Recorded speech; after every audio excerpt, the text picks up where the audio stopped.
It's Bokksu time again. Citizen Strife here with another month's worth of Japanese snacks, courtesy of Bokksu. Just like Tokyo Treat, Sakura Co., Bokksu is the one I use. It's a monthly subscription service.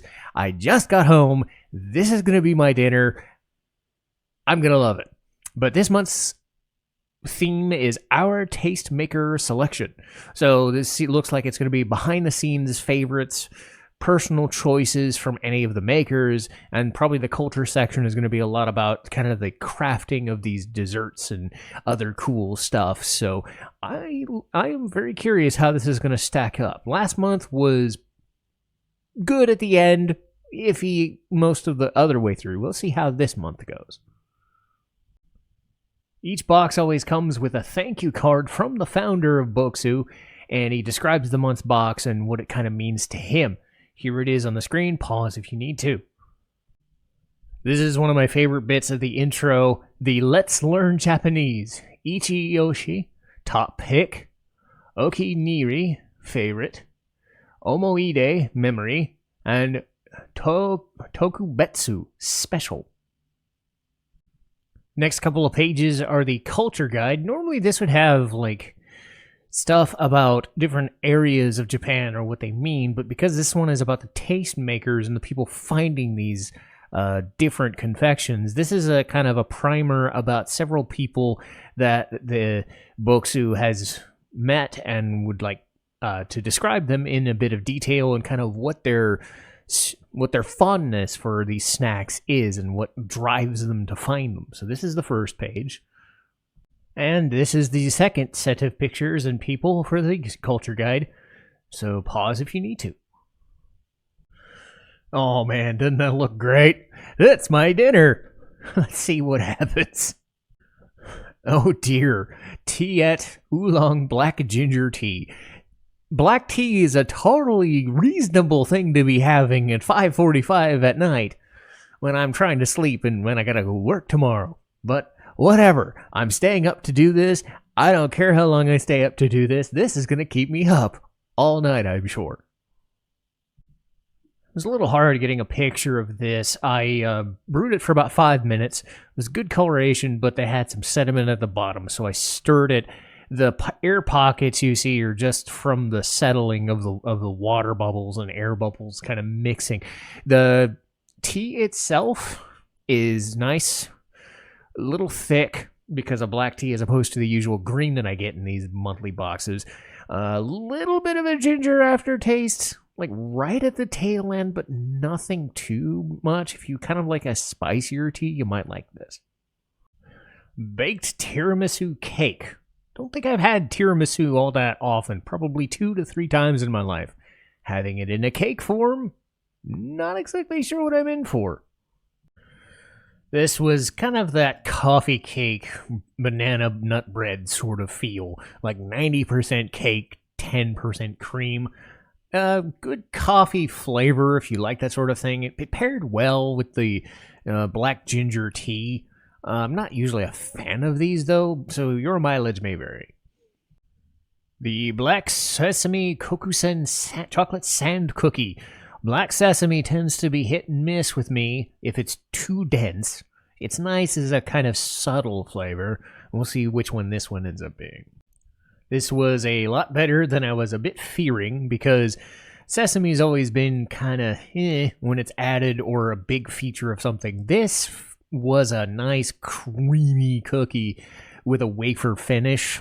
The black sesame wasn't overpowering.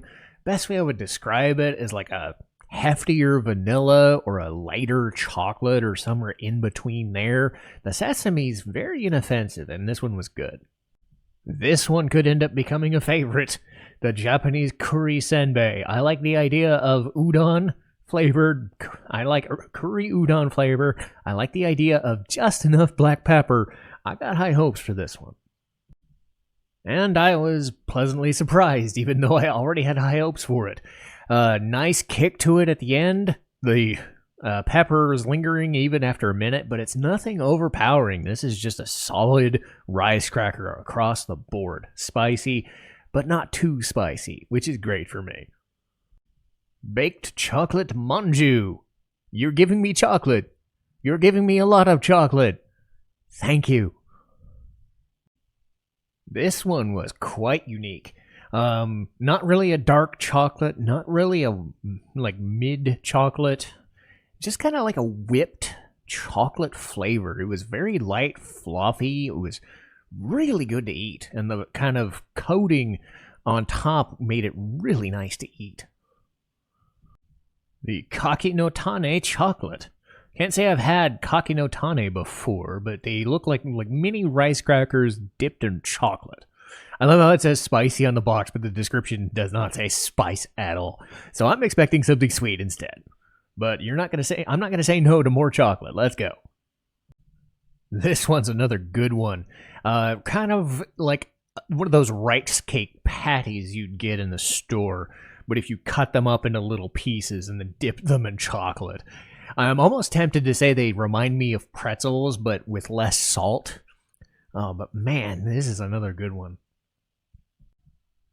Mont Blanc Kit Kat. Can't say I've ever had Mont Blanc before, but you give me white chocolate. I like it. Chestnut sounds interesting. People yelling in my apartment is less interesting, as is the rum. But hey, half of it is good at least. This one's another winner. The rum actually ends up like kind of near the tail end. You don't notice it. It just adds a subtle sweetness to what was already a really good, creamy, subtle nut flavor. Nothing overpowering. Just a perfect mix here. Beni Shoga Pickled Ginger Orare.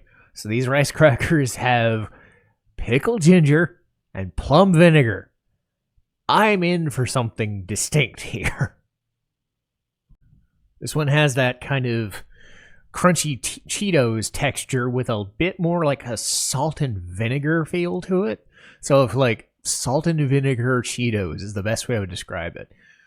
Subtle until you hit a little bit later. The kick from the ginger and the vinegar lasts quite a bit, but not overpowering, which was a surprise. Who asked for more chocolate? I did! It's Puku Puku Tai. I don't get taiyaki that often, but they filled it with chocolate this time. Good by me. Oh, man. So, sometimes I complain that these things are like 80% breading, 20% sweet. Try the opposite. This thing looks like there's no chocolate in it at all, but as soon as you bite into it a little bit, it's just like a wafer and then a bunch of chocolate in the middle. And this is fantastic. I want to go fishing. The coffee boucher. You know my thoughts on coffee. I'm not looking forward to this. And I was proven right. A nice subtle sugar at the beginning, but then as soon as I get into the coffee cream, I just... bleh. It's nice and creamy if you like coffee, but I've made it no secret that I don't. So no, this is the first downer. The sweet chocolate-infused pretzel. So, they put chocolate into the dough before making it. Let's see what happens. All I know is I'm gonna probably like it. Oh, come on. This is just not fair. Oh, this is like eating one of those chocolate cereals as a kid. This is so good. I'm not even joking. My God, I'm happy I get a second one of these. This is the best by far. God, this is so good. Can't say I signed up for wasabi today, but that's what I'm getting with churamame. So crunchy beans with wasabi. Oh dear. Thankfully for me, this was a 1 on the wasabi scale. My mouth thanks me. Nice crunch, and just enough kick of wasabi. Nothing that lingers, which is surprising, but it definitely hits you when you first get it. Getting down to the end here, so it's the ranking time for the speed round. The Mochi Cure Gummy, or Mochi Cure Gummy, Mikan flavor. So orange flavored gummies. Pretty solid, but you're not going to beat a couple things of chocolate. And this is a time I'm happy to be dead wrong. Intense orange smell in a good way. Intense orange flavor in a good way. This was a winner.